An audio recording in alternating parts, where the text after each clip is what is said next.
Ya. ¿Se ve bien ahí o no? Se ve, Se se ve ve, bien. ahí Sí. está. Ujú. Ya. Bueno, yo entonces soy Andrés, como dijo el profe, Andrés Navarro, estoy en Magíster, ya segundo semestre, y les voy a hablar un poco hoy día de la modelación del sistema eléctrico chileno en un contexto de coordinación hidrotérmica con un enfoque en la flexibilidad del mismo. Entonces, la presentación va a ser estructurada con un poco de introducción y contextualización, después le voy a comentar este proyecto FONDEF que habló el profesor antes. Después le voy a hablar del tema de mi tesis que tiene relación con la flexibilidad del sistema y después un pequeño cierre y conclusiones. Entonces, con introducción y contextualización. La demanda, hoy día existe demanda energética en todas partes del mundo, en todas las ciudades, en todos lados, y esta, una de las divisiones por las cuales se puede satisfacer esta demanda es con energía renovable y con energía no renovable. Son diferentes, o sea, la energía renovable es menos costosa en generación, y es más limpia a costa de que la no renovable es más costosa en generación y es menos limpia. Entonces, ¿qué es la coordinación hidrotérmica? Es básicamente coordinar las centrales hidroeléctricas con las centrales térmicas en un país o en un lugar dado, considerando que también actualmente existe integración de energías renovables no convencionales, comúnmente hablada, comúnmente denominada. Entonces, acá la pregunta importante es cuándo y cuánto va a llover, porque la decisión de hoy puede afectar los recursos de mañana. ¿Por qué? Por ejemplo, hoy día tenemos poca agua almacenada y decimos utilizar mucha. Y si mañana o los próximos meses no cae agua, cae súper poca, vamos a tener escasez de agua para el futuro y no vamos a poder generar electricidad con centrales hidroeléctricas de cara al futuro. Y eso finalmente es un problema. Entonces, como el tema acá es que el llenado de los embalses es estocástico. ¿Qué se refiere? A que cada cantidad de agua que va a caer, uno no la sabe de antemano, tiene que pronosticarla de alguna forma y es un proceso estocástico. Y por el otro lado, tenemos la energía térmica, que la gracia que tiene, la ventaja que tiene esta energía hidrotérmica es que no depende de la estocasticidad. Uno puede controlarlo, uno puede decidir, oye, esta central de carbón quiero que genere 50 mañana y va a generar 50 mañana. Lo único que necesita es el combustible, que es más fácil de obtener que el agua. Un poco de este tema, hay muchos papers que hablan de esto, muchos investigadores de todo. Entonces les voy a comentar un poco de algunos que he visto. De Queiroz, el 2016, resuelve y compara este problema con diferentes métodos estocásticos. Y lo interesante acá es que tenemos una red hidroeléctrica al país, que después un poco más adelante voy a explicar, donde hay embalses ya centrales de pasada, que funcionan diferente. Que los embalses almacenan agua y las centrales de pasada básicamente agarran el agua que pasa por el río, la pasan por una turbina y la devuelven al río. Plantea el uso de cómo agrupar estas centrales en reservorios gigantes, donde se mueve energía, no se mueve agua, y compara diferentes métodos estocásticos para su resolución. Después, por otro lado, Dusty plantea un método diferente, que es un modelo robusto, en dos etapas adaptativo, que esto aplica el concepto de contes de Bender y otras técnicas que se basan en el dual de modelo. Y lo interesante también es que incorpora varias formas de representar la incertidumbre, que esta incertidumbre por ahora viene dada por los afluentes o la cantidad de agua que va a entrar al sistema. Entonces trabaja diferentes aspectos. Y finalmente Street 2017 trabaja la cooptimización del despacho de la energía y la entrega de servicios auxiliares, que también un poquito más adelante voy a explicar un poco qué son, mediante un híbrido entre un algoritmo de SDDP y de CCG, y se plantea diferentes casos sobre criterios de robustez y seguridad de sistemas, diferentes escenarios. Repito, este tema de coordinación biotérmica es muy tratado en la literatura y hay mucha gente que lo ha abordado desde diferentes puntos.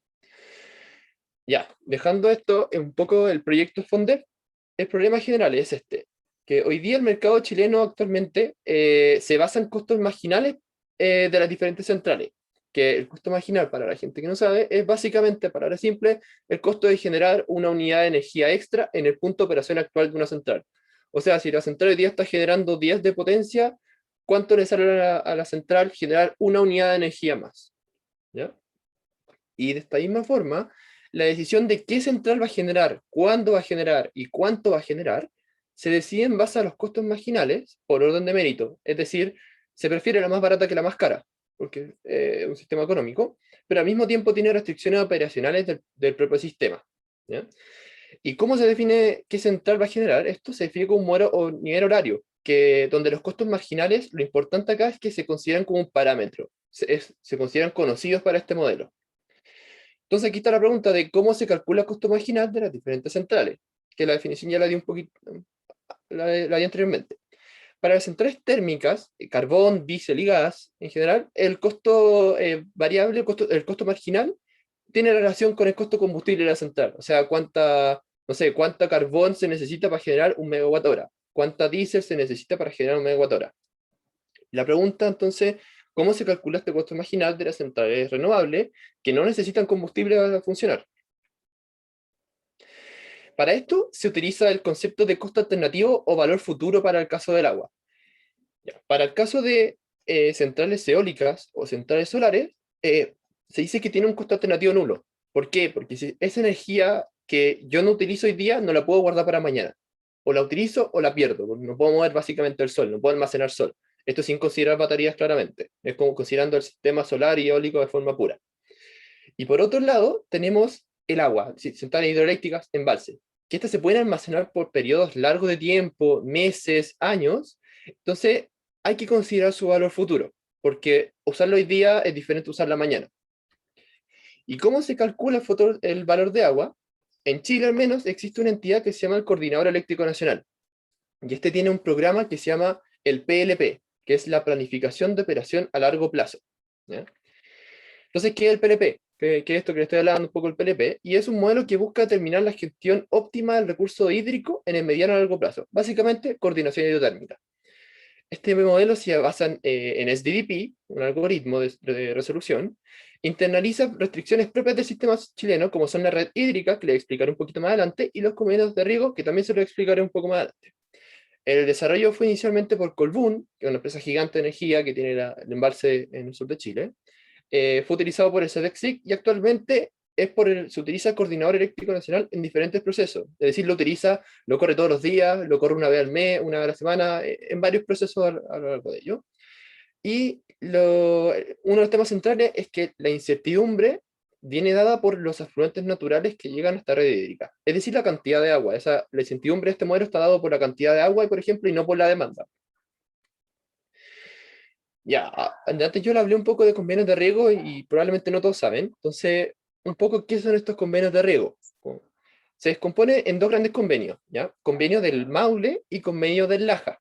¿Y en qué consisten estos convenios? Es que básicamente existen regantes, que son los que se pueden ver en los nodos verdes, en la imagen de acá, que repartidos a lo largo de esta red hídrica, que tienen un consumo de agua.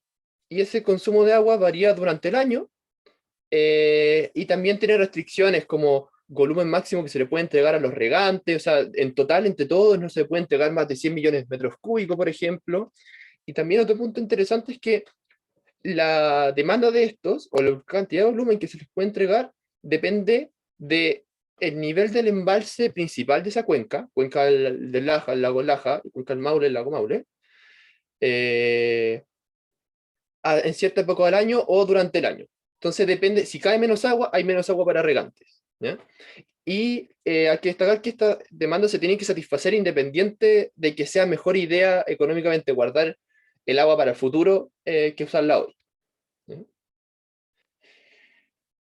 Por si acaso, por si alguien tiene una duda, acá hay unas flechas rojas que se definen como dónde hay afluentes del sistema, porque esos son ríos de forma natural que no llegan en todos lados. Entonces, en ciertos puntos de la red entra agua. ¿Ya? ¿Y cómo estamos desarrollando esto? Estamos desarrollando un modelo alternativo a este PLP, ¿ya? Que el PLP original está desarrollado en Fortran, un lenguaje de programación súper antiguo, y que logre suplir las carencias que tiene y que permite una mejor transición a una matriz eléctrica nacional renovable. ¿Y en qué estamos haciendo este desarrollo? En el lenguaje de programación Julia, con un package que se llama sdp.jl, que este es un package que tiene implementado el algoritmo SDDP, que está muy bien mantenido y que lo desarrolla una persona que se llama Oscar Dawson, que está siempre en constante contacto con la gente que lo está utilizando. De hecho, como anécdota, le mandamos un correo, nos respondió, no sé, 15 minutos después o algo así.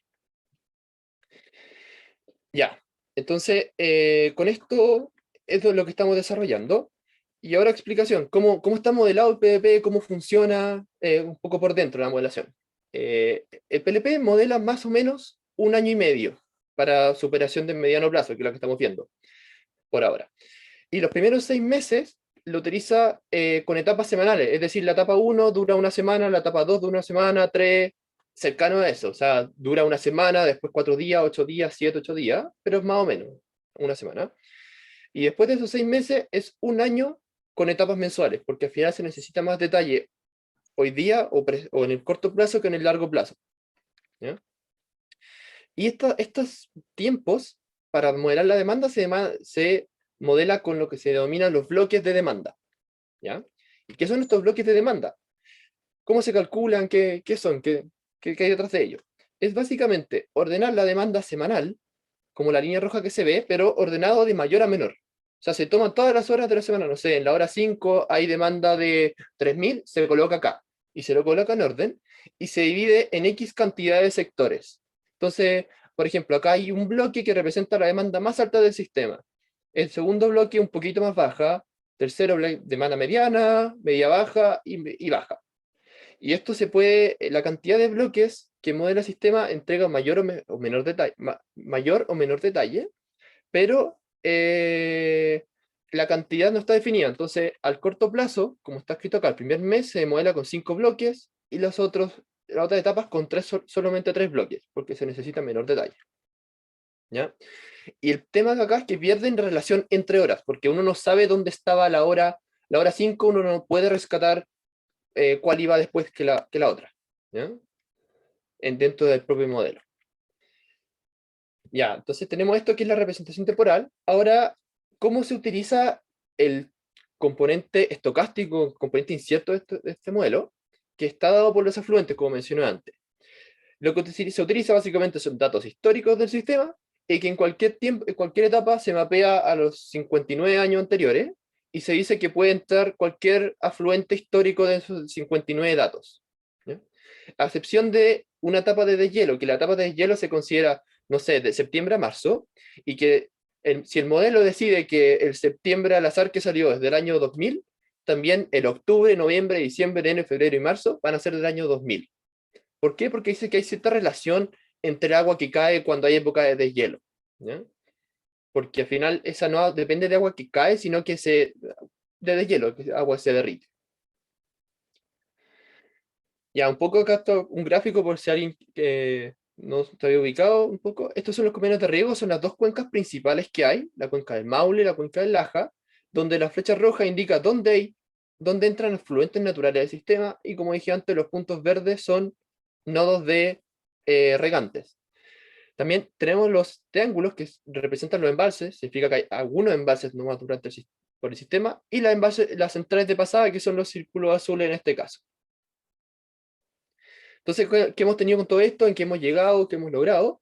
Lo primero es esto, o sea, es la generación eléctrica durante el año y medio modelado, y la distribución por tipo de tecnología, básicamente cuánta energía va a generar cada tipo de tecnología durante el tiempo. Entonces acá también incorporamos aspectos interesantes, como primero lo modelamos sin los convenios de riego, y al incorporar los convenios de riego claramente disminuye esta generación con agua. ¿Por qué? Porque se necesita sacar agua del sistema, porque gente básicamente saca esa agua y la utiliza para riego. Y diferentes características interesantes acá, donde con 100 simulaciones tenemos un costo más o menos de $700 millones, que es referencial. Ahí está un trabajo. Y un poco hacia dónde estamos desarrollando, si nos estamos moviendo. Estamos utilizando una mejor forma de representación de esta incertidumbre, porque ahora se toman datos históricos de los últimos 60 años y estamos trabajando con un modelo vectorial autorregresivo. ¿Por qué? Porque en el fondo, hoy día pensar que va a caer la misma cantidad de agua que el año 70, que cayó mucha agua porque antes no había escasez hídrica, no tiene tanto sentido hoy día. Entonces estamos trabajando con un modelo vectorial que está desarrollando también Marcel, que es el alumno de doctorado que mencionó el profe anteriormente, y acá tenemos una matriz de generación eléctrica para el caso con este tipo de afluente, y acá tenemos las simulaciones de este tipo de afluente. Si hay alguna duda, pregúntenos más, no tengo ningún problema por si acaso. ¿Sí? ¿Alguna pregunta hasta ahora? Sí. A mí me gustaría preguntarte algo, Andrés. ¿Podéis volver al mapa hídrico que tenía unas slides antes? Ese mapa muestra estos nodos de riego que dijiste.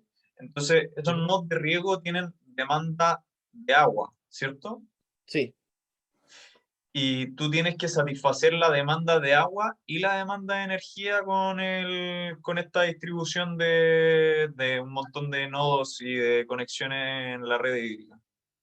Claro, o sea, puede ser que no pueda satisfacer nada de demanda con red, con energía hidroeléctrica, finalmente. Ya, Como estás obligado primero a entregar esa agua a los comedores de riego y después, fuera de eso, tú decides cómo utilizarla óptimamente para generar energía hidroeléctrica que es buena, básicamente que es lo que uno quiere.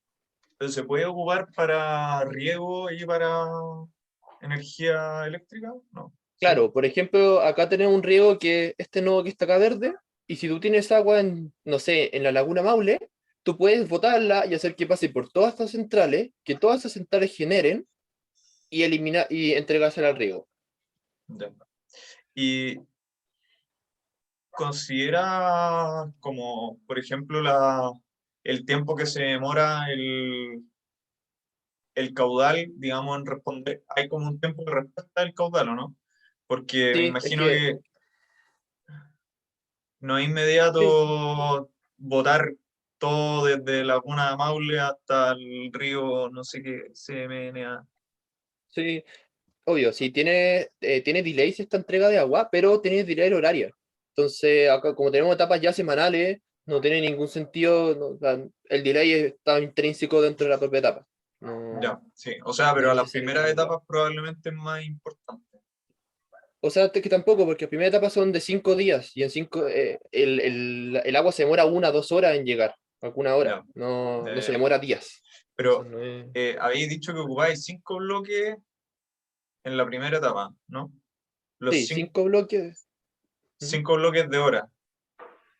No, son 5 bloques que lo que se hace es ordenar la demanda de 5 días para la primera etapa, que acá la primera etapa, perdón, una Ah, ya, semana, ya, ya. Cada y esa bloque semana representa un día, no representa una hora. Ya.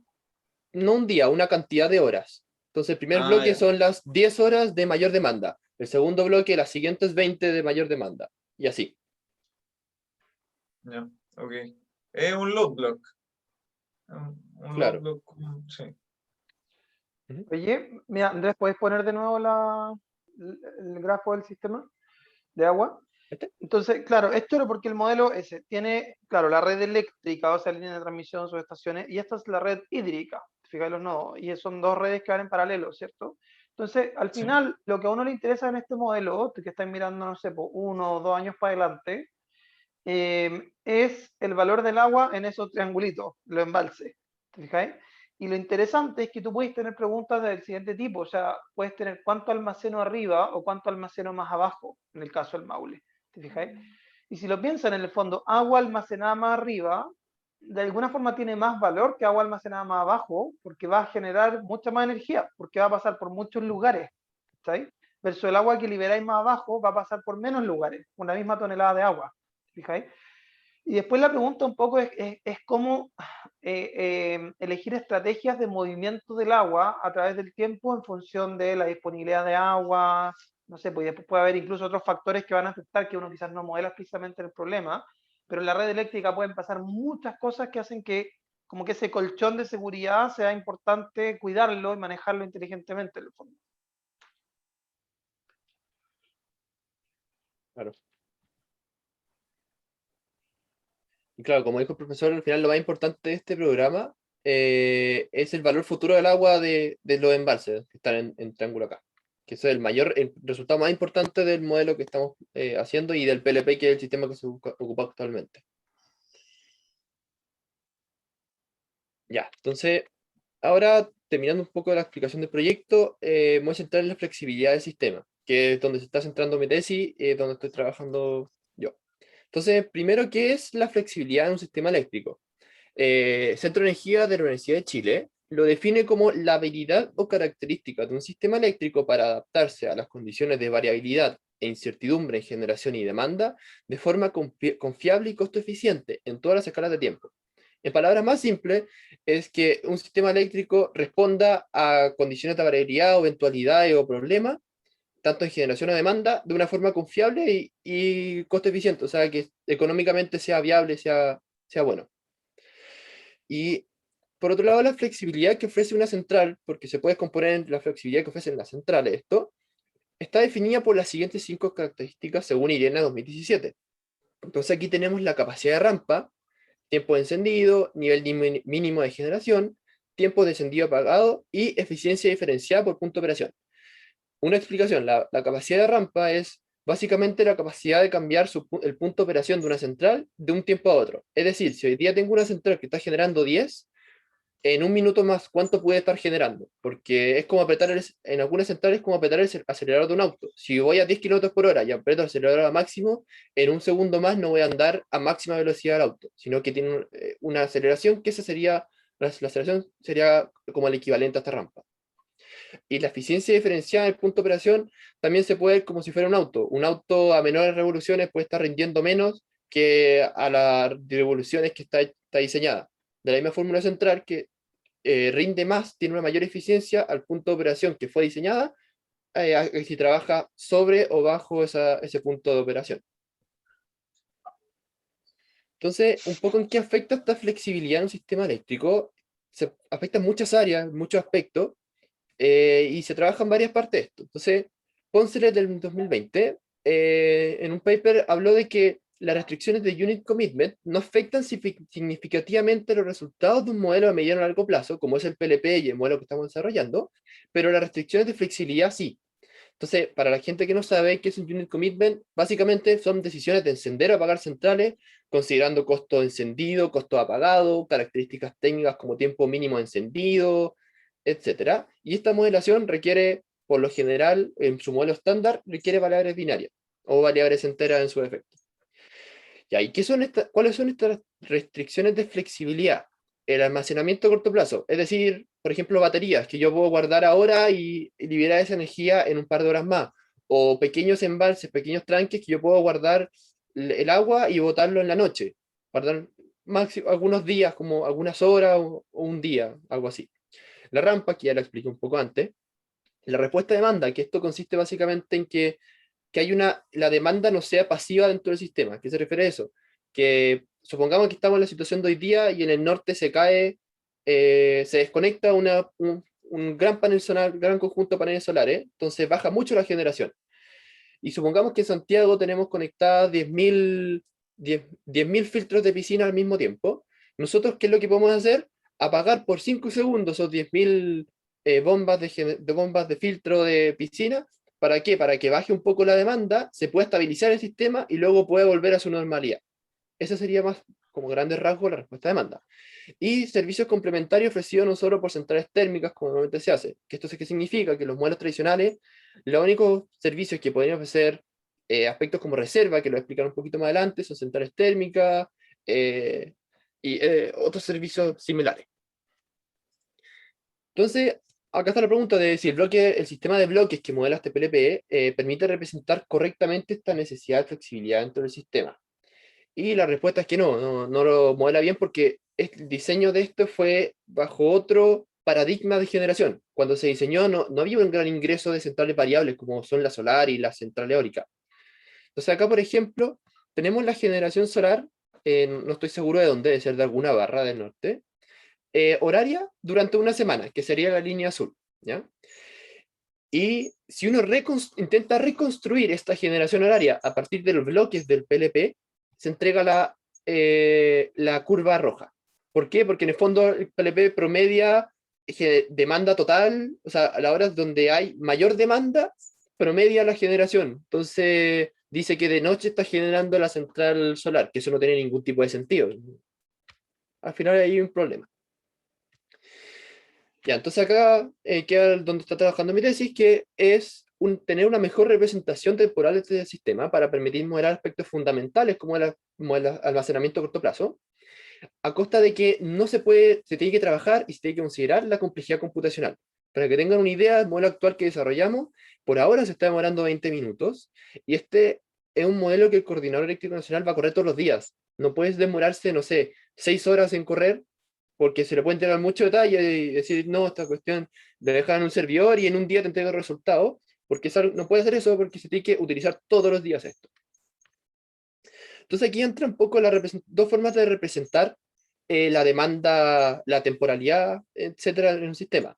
En la izquierda tenemos un sistema de bloques, que ya lo expliqué, que es una simplificación de la representación, se pierde la relación entre horas, y tiene una menor carga computacional, porque es mucho más simple. En cambio, el periodo, hay otra forma que son los periodos representativos, que básicamente decir, no sé, este mes, si yo tengo, para representar 4 semanas, puedo decir que tengo una semana tipo, y esa semana tipo la repito 4 veces. Y si repito 4 veces a semana, es como si tuviera el mes. ¿Ya? Entonces está una representación más detallada. ¿Por qué? Porque requiere la cantidad de horas que uno vaya a modelar. La ventaja es que mantiene la relación interhoraria, pero tiene una mayor carga computacional pensando en un sistema que se va a correr siempre, que necesita estar resuelto rápido. Entonces aquí, un poco de revisión de la literatura, trabajando, uno se encuentra con Tejeda Arango 2019, que habla básicamente de cómo elegir periodo representativo. Esto lo hace con técnicas de clustering, que el clustering normal, que es juntar diferentes horas en diferentes grupos, o sea, diferentes días, agrupas días en grupos, el propio algoritmo elige como el representante de ese clúster, de ese grupo. Y acá plantean que no necesariamente eso esté todo correcto, porque eso elimina días extremos, que son importantes para cómo se comporta un sistema. Entonces, incorpora la fuerza, por así decirlo, días extremos, días con rampa muy alta, días con demanda muy alta, etc. Y también lo interesante acá es que habla de que no se deben agrupar días simplemente por la demanda neta, que la demanda neta es la demanda más la generación variable. ¿Por qué? Supongamos que tenemos dos líneas, dos días que son la línea naranja y la línea negra, que a simple vista se ven súper parecidos, ¿ya? Que son su diagrama de generación, es el que se ve a la izquierda. Entonces, la demanda neta es súper parecida, normalmente. Pero ahora, pensando en procesos de más largo plazo, donde hay un gran ingreso de renovable, en este caso, por ejemplo, duplicamos la cantidad de centrales eólicas que hay conectadas en ese lugar. La generación eólica se duplica, ¿ya? Y en ese caso disminuye mucho la demanda neta. ¿Por qué? Porque aumenta mucho la generación mediante central eólica. Pero en el caso de abajo, si duplicamos la instalación de centrales eólicas, la generación va a aumentar súper poquito. Entonces se va a mantener más o menos igual la demanda neta. Entonces, es aspecto que hay que mirar por separado para realizar agrupaciones de días. Por otro lado, en cuanto al sistema de bloques, que se trabajan los dos en la literatura, pero siempre se centran más en periodo representativo, Buchholz 2020 plantea un método que se llama Dynamic Blocking, que básicamente solo se agrega un día o una hora a un bloque particular, no se ordena en este caso, se agrega a un bloque particular solo si es similar a los de ese bloque, que tiene bastante sentido si uno lo piensa, es decir, agrupo bloques, o sea, agrupo horas que son parecidas. ¿Y cómo define ese similar? Es con su varianza y el promedio, y también correlación con los elementos que hay dentro de este grupo, de este bloque.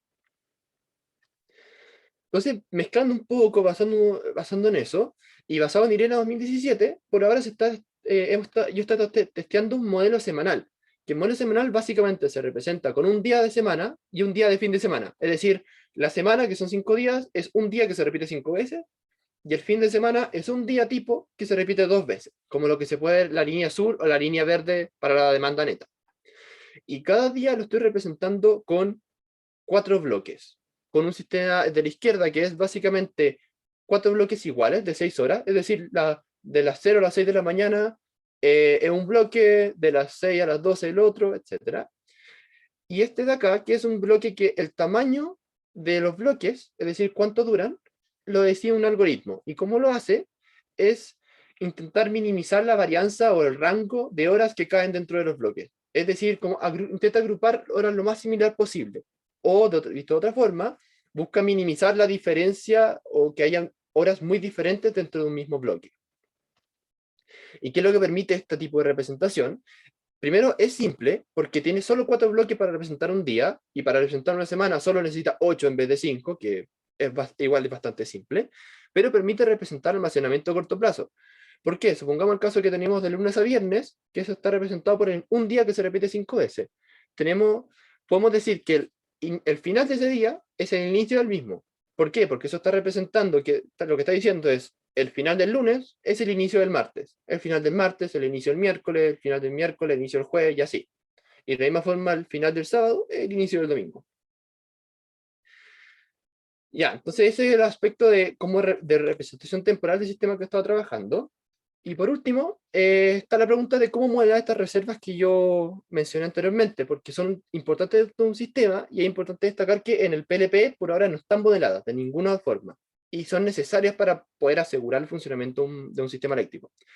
Entonces, palabras simples, las reservas son servicios que entregan los generadores que en vez de generar una porción de su capacidad, la dejan reservada para eventualidades del sistema.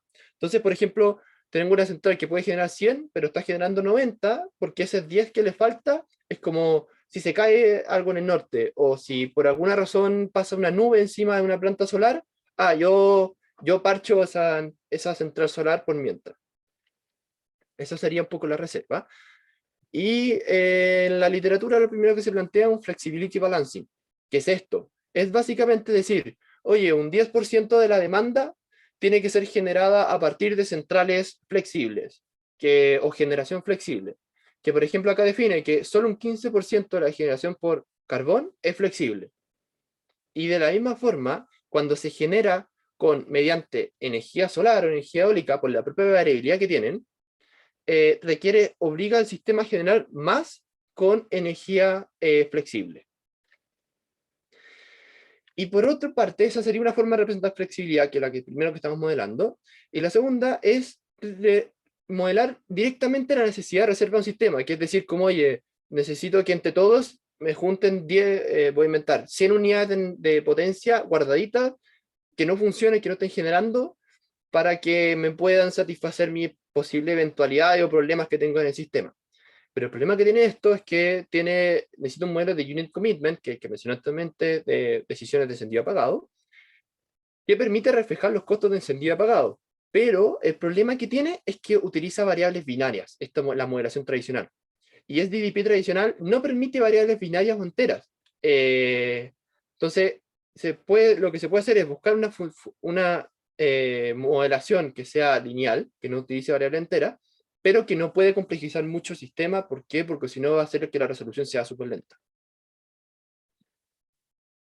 Ya, y eso es lo que he realizado un poco de trabajo, voy hasta ahora con el tema de mi tesis, y un poco de conclusión y cierre, que la flexibilidad es un aspecto fundamental de modelar de cara al futuro de Chile y el mundo. O sea, como por ejemplo acá, pueden ver que esto es un perfil de generación de un día 21 de octubre de 2018, sé que hace 3 años, pero en el que se ve que hay una rampa es que en el fondo disminuyó la generación solar de 800 megawatts en una hora. Y para que entiendan una idea, la demanda en ese punto era 8000. O sea, un 10% de la generación se cayó de una hora a otra. Y eso es algo que se tiene que poder satisfacer, se tiene que satisfacer. ¿Eh? Y es necesario equilibrar este detalle con su complejidad computacional, porque este es un modelo que se tiene que correr a diario, entonces no se puede incorporar todo el detalle que uno quiere, porque si no, no sería eficaz computacionalmente. Y por último, como para que tengan la idea, este es un plan de cierre de centrales a carbón, que este es el antiguo. Hay uno que cambió un poco esto, pero sirve para tener una idea, que de aquí a 2030 tienen que salir cerca de 2000 megawatts de energía carbón, ¿ya? Y para que se hagan como la relación, el 2018 se generaba más o menos 4000 megas de puro carbón en horario donde no había solar. Entonces, al final va a generar un impacto que hay que poder trabajarlo, hay que poder sustentarlo, y precisamente esto es algo que quiere aportar a ese cambio a una materia eléctrica renovable.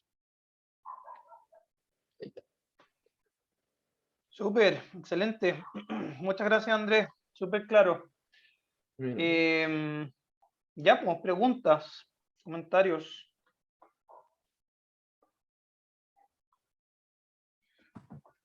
Hola Andrés, Hola. oye, quería preguntarte si me podías volver a explicar el tema del dynamic blocking, que no me quedó muy claro. Ya. Acá. Dynamic blocking es básicamente que es como agrupar en bloques, como el PDP lo que hace es ordenarlas de mayor a menor, ¿ya? Y dice las 5 más altas son un bloque, después las 10, y así. Este dynamic blocking lo que hace es decir, oye, no son las 5 más altas las que están agrupadas en un bloque, sino que las 5 más similares. Agrupa como por similitud, no por similitud como en cuanto directo a demanda. ¿Y cómo lo hace? En el fondo con datos históricos, proyecciones, con poco de varianza y promedio y correlación entre esas horas. Ya, pero entonces tampoco, Entonces, no habría como relación horaria o interhoraria. exacto. No tiene Ya, relación ya. entre horas. Es como una mejor forma de modelar los bloques, pero perdiendo totalmente esa relación. Claro. Entonces, por eso no está, está como inspirado en esto lo que hice, porque lo que hace es, en vez de decidir qué hora van qué bloque, es el tamaño de los bloques, minimizando como la disimilitud, no sé cómo explicarlo, como lo diferente que son las horas dentro de un bloque. Ujú. Ya. Ya. Claro, y por Claro. ejemplo, con No, eso se dale, tiene dale. que en la hora de mayor rampa, que esta es la demanda neta, donde se necesita, la demanda neta aumenta notablemente, hay bloques de una hora, porque dice, oye, si yo meto la hora que está acá al lado, es demasiado diferente a esta. Que eso al Mm, final algo interesante dentro del modelo. Claro. Que te uno de cacho. los desafíos relacionados con eso, Guillermo, y Andrés lo explicó súper bien cómo lo estamos haciendo ahí, es la pregunta en el fondo, a ver, de hecho, cuando escribimos este Fondef, ya con Tomás Tapia, 2000, justo antes del 18 de octubre del 2019, lo entregamos el 17 de octubre del 2019. En el fondo la motivación del proyecto hay dos cosas que están pasando hoy día. Una es cambio climático, ya hay cambio en los regímenes hidrológicos y hay toda una dimensión de modelación hidrológica, ya de cómo modelamos la estadística de la hidrología, y ahí Andrés comentó que estamos usando modelo autoregresivo y cosas así. Y otra dimensión tiene que ver con el rol de los recursos hídricos, del recurso hidroeléctrico en el fondo una transición a un sistema con muchas más energías renovables variables. ¿Ya? Entonces, no sé si saben cuánta energía eólica y solar estábamos generando en el 2012, pero era del mucho menos, era como el 0.01%. Había como un parque eólico y un parque solar, eran como medio pilotos. En 2013 empezamos fuertemente a entrar energía eólica y solar. Y no sé si saben, por ejemplo, las últimas semanas, qué por proporción de la energía eléctrica producida en Chile ha sido solar y eólica. ¿Alguien se sabe ese número? Yo Como me acuerdo, yo 25%, ¿no? me sé el número del 15 de abril de esa semana, pero más o menos. ¿Cuánto solar y cuánto eólico en porcentaje?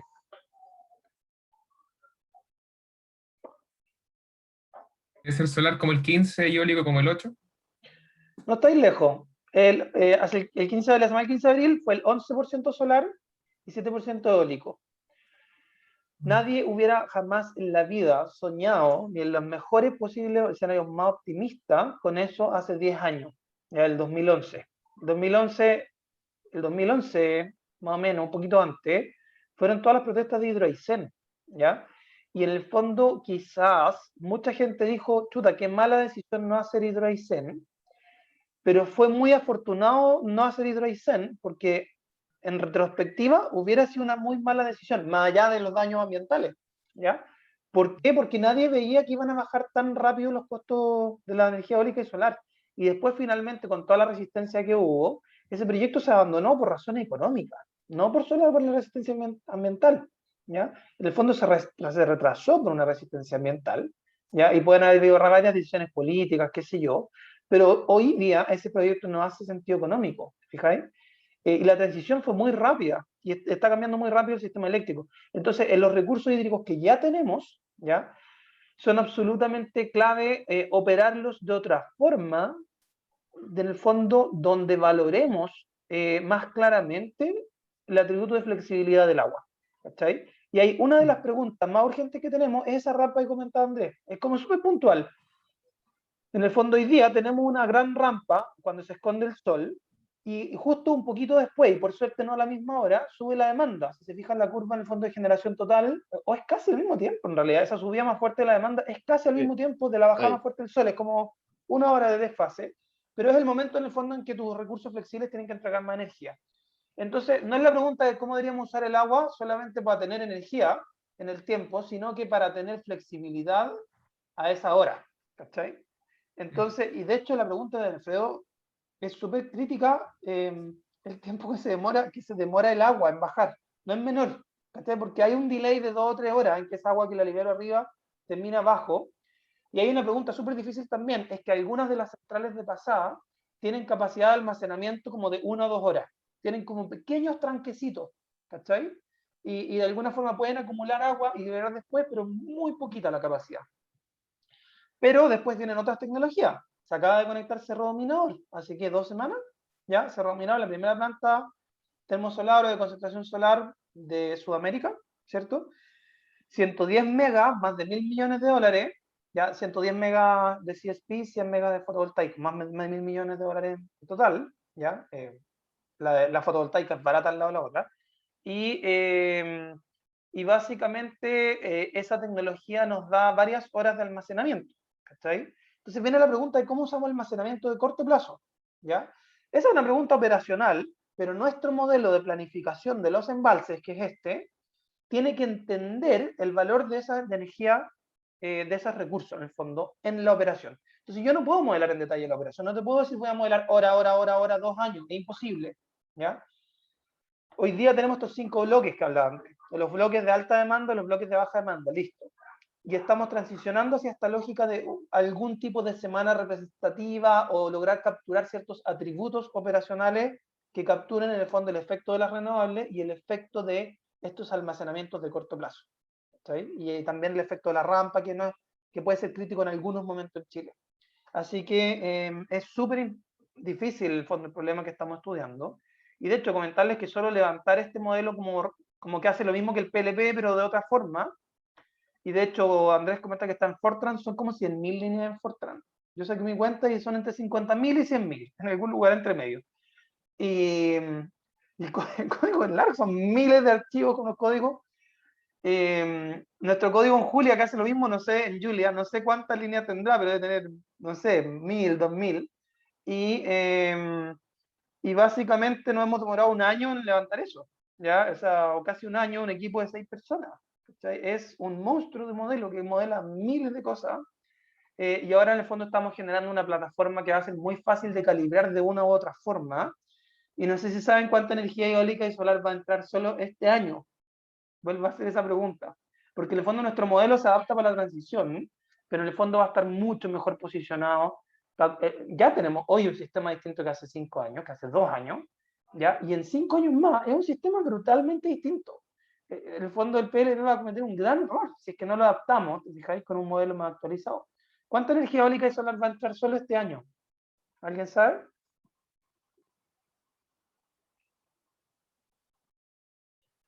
Lo dijo el ministro en uno de los videos que mandaste, Álvaro. Por eso me olvidó. ¿Cuánto?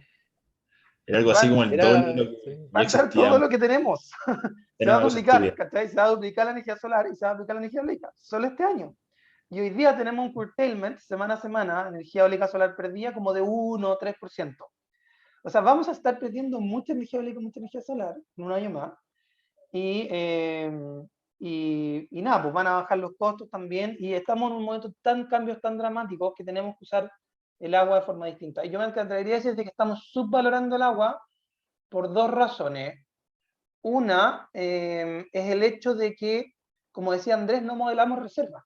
No tenemos reservas. Es una operación representada por el PLP hiperoptimista. Hay un montón de factores que como que tratan de compensar eso, pero hoy día esa modelación es hipersimplificada y hiperoptimista, y quizás tenía sentido hace 15 años, ¿ya? Y la otra gran razón es que, volviendo al tema cambio climático, es que lo que hacemos es agarrar al azar, decir, el futuro es como una variable aleatoria, que es agarrar al azar uno de los últimos 60 años. Entonces me sale el 63, me sale el 85. Le estamos dando mucho peso a la época de los 60 y los 70, en que teníamos mucha más agua que hoy día. Entonces estamos realmente en el fondo subvalorando el agua por varias razones. Y la idea es que este modelo pueda tener todas las perillas y una modelación más detallada para adaptarnos un poquito a cómo el sistema va a evolucionar. ¿Sí? Así que nada, pues nada más que felicitarte, Andrés, por el trabajo, por lo que estás haciendo, por tu tesis, en el fondo que vamos a hacer un problema realmente importante. Bueno, y al resto de las personas que están participando en nuestro proyecto también, Marcel, Tomás, Raúl, Matías. Así que eso, pues lo que se viene es adaptarnos a modelos de planificación más de largo plazo, 10 años.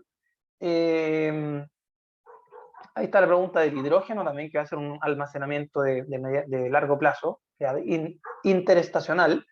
Y y la pregunta de después, en el fondo, ¿cómo decimos de que un modelo es mejor que otro? Y eso se va a construir sobre un simulador que va a ser súper detallado de la red eléctrica, donde recuperamos esta dinámica hora en un simulador, ¿ya? Que es, en el fondo, tiene como input estos modelos de mediano plazo y varios posibles modelos. La idea es poder decir, este modelo es mejor que este otro, por tal razón, esta es la forma que deberíamos calibrar el modelo. Y después una plataforma computacional, o sea, un software. ¿Cachai? De esto vamos a armar una herramienta. Así que nada, pues para mí es un orgullo en el fondo dirigir este proyecto y fue realmente para mi carrera académica un sueño que ganáramos este proyecto, como equipo, digamos. Y hoy día, nada, realmente choro lo que estamos haciendo y todo, así que súper. Ya, pues no sé si hay más preguntas, comentarios para Andrés o el equipo del proyecto. Ya, yo tengo una pregunta. Sí. Oye, Andrea, al final, ¿usaste las curvas de duración de energía solar y de viento cuando calculaste los bloques que estáis usando ahora? Esa No, idea que eso es lo, sugería. sí, eso es lo que todavía estamos probando semana. Entonces, esta es recién la primera iteración que tengo y no lo he incorporado tanto. Ya, perfecto, de hecho.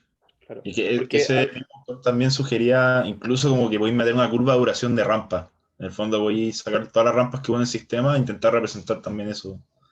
sí, Que creo que eso que ese puede ir como a la hora, como que yo estoy agarrando datos históricos de semana y estoy separando semana y fin de semana. Entonces, te falta por ahora proyectar hacia el futuro cómo van a ser las semanas. Y en ese punto es en el que se puede meter este proceso de ver por separado energía solar y eólica y aparte demanda neta, a la hora de elegir cómo va a ser el día. Porque por ahora yo estoy haciendo con datos históricos para en el fondo calibrar un modelo, calibrar pruebas, y después van a ir a la segunda etapa, que es como lo que se puede aplicar, lo ya, que de estoy hecho. mencionando. Súper buena pregunta. Sí, en el fondo es parte de lo que estamos explorando. Y partimos, de hecho, por ahí. Sí. ¿Más preguntas, comentarios?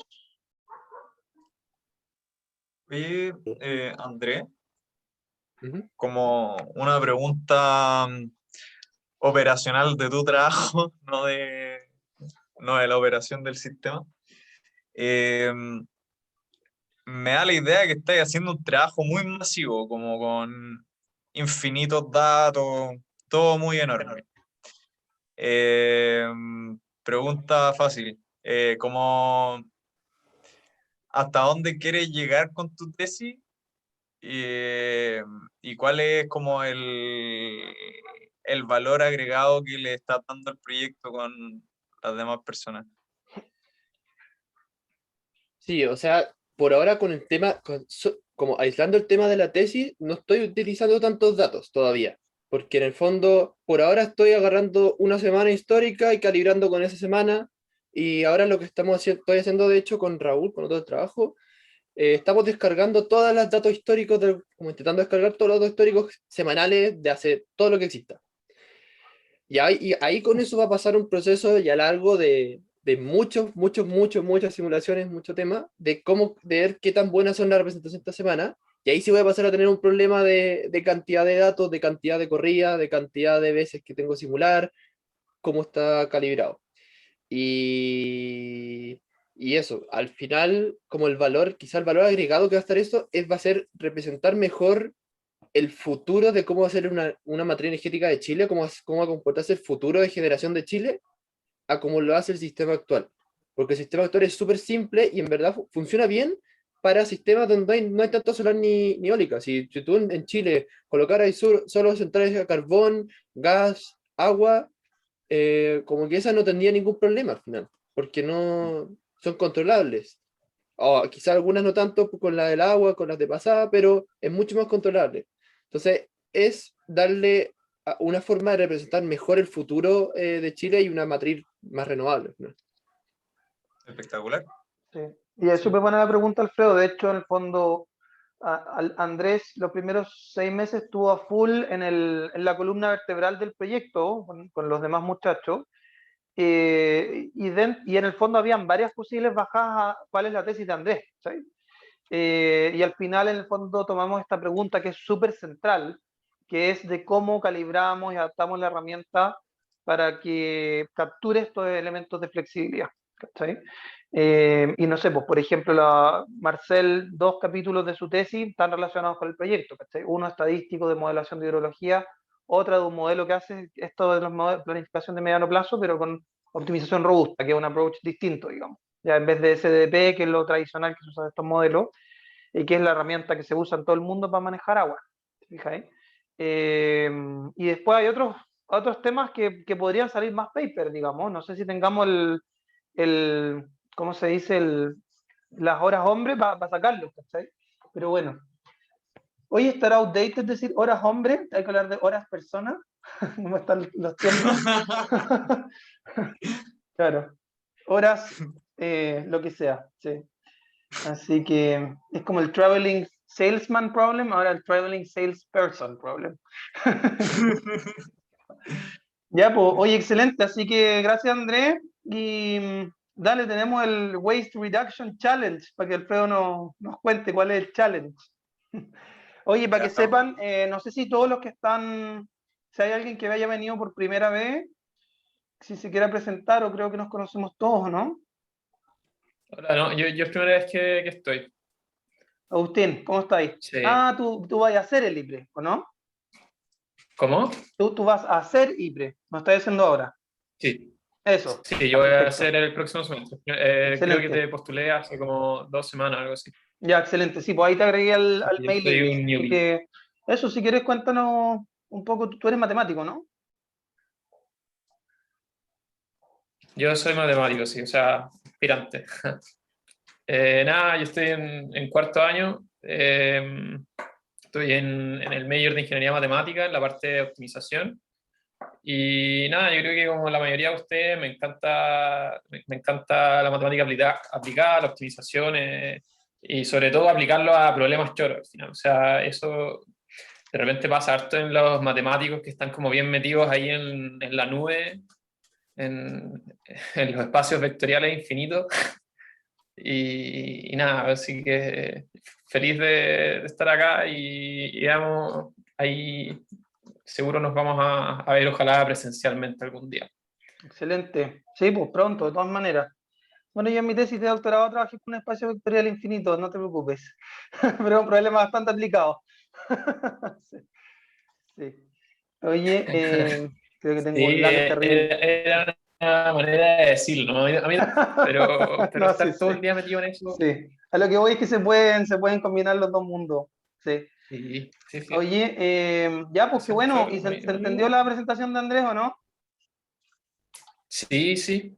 Sí, De hecho, a mí me quedó una pregunta, no sé si alcancé a dale, mostrar a por Andrés o no, supuesto. que es una Ujú. pregunta más así como de resultados, así. Si es que te podéis poner la diapo de esa que poníais como en la rampa.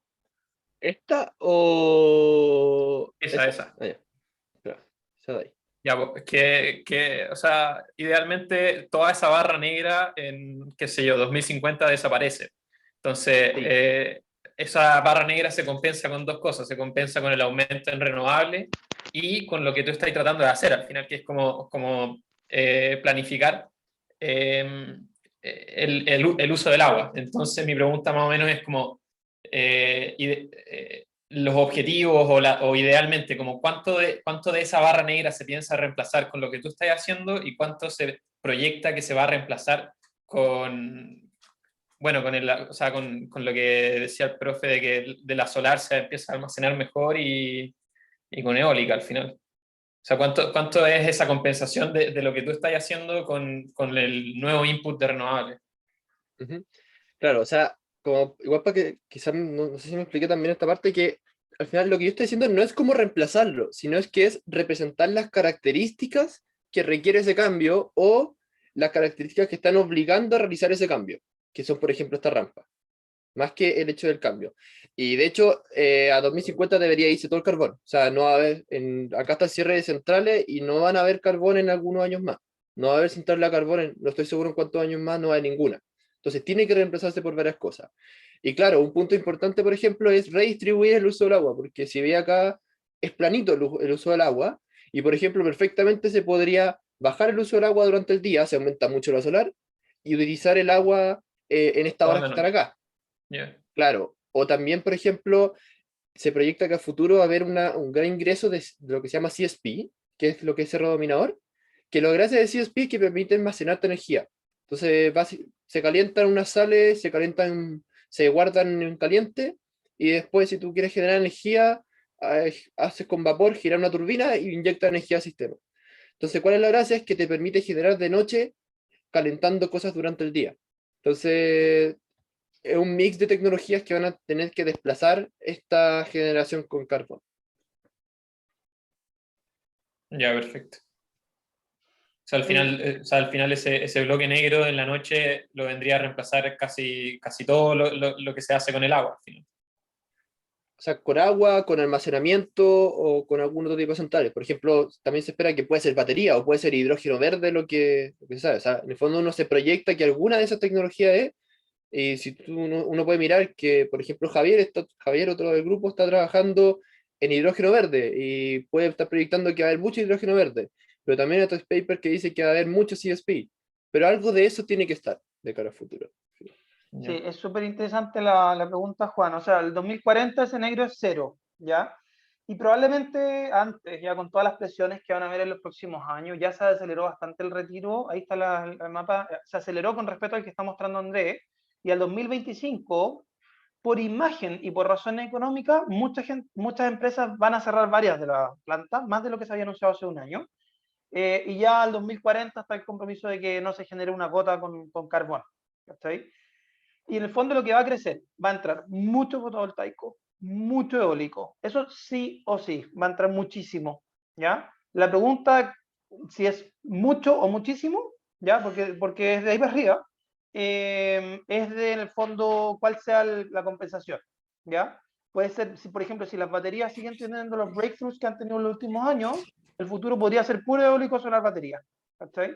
Pero después tenéis CSP, quizás CSP evolucione bastante bien, y el 2040 nosotros tenemos un paper donde bajo cierto supuesto es 1/3 de la energía eléctrica de Chile desde CSP, una tecnología que hoy día está inyectando 100 megawatts y hace 2 semanas está inyectando 0, ¿cachai? Y después, bueno, puede ser gas o no, ¿ya? El gas se ha descubierto en los últimos 2 o 3 años que el lobby era fuertísimo porque la extracción de gas es mucho más sucia con el planeta de lo que se creía.